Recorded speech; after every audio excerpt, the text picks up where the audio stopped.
Hi, I'm Jill, and welcome to a new phonetic sounds video. The sound we're looking at today is N. N.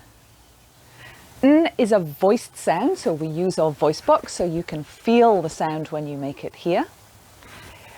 We're pushing air in our mouth, but not out of our mouth. We're blocking our mouth and it goes up through our nose. So your tongue sits at the top of your mouth, behind your top teeth, but kind of blocking your teeth, so it touches your teeth all the way round. N. N. So we block the air that's coming up through our throat and it forces it up through our nose instead to make the N sound. N.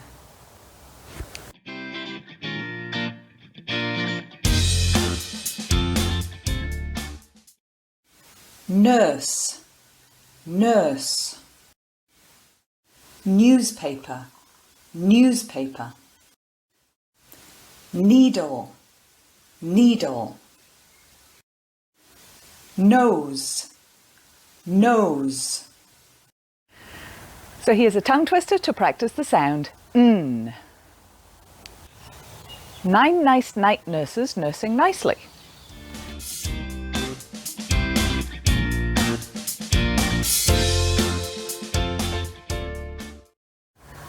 As you know, English spelling and pronunciation don't always match.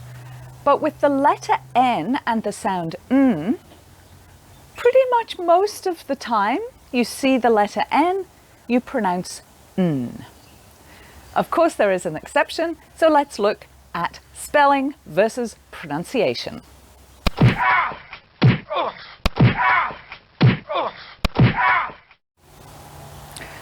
So usually when you see the letter N, you make the sound N. Except when the letter N comes at the end of a word following the letter M, like in these words. Autumn, autumn. Column, column. Hymn, hymn.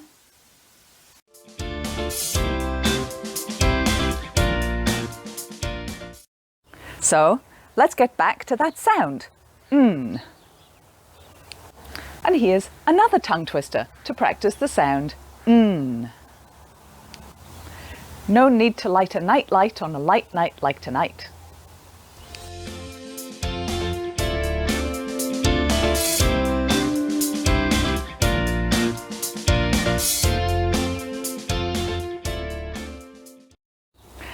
I hope you enjoyed this video and learnt a little more about the sound N in English. I'm making videos of all the phonetic sounds in English, which you can find in Jill's English Pronunciation Gym right here on my YouTube channel or on the Study HQ Cairns website. The Pronunciation Gym is a great way to improve your English pronunciation by strengthening your English muscles. So just like a regular gym, you go regularly and do a variety of workouts. There are tongue twisters, limericks, phonetic sounds, and lots of different ways to practice. So head over to Jill's English Pronunciation Gym for a workout today. Thanks for watching this video. I'll see you next time.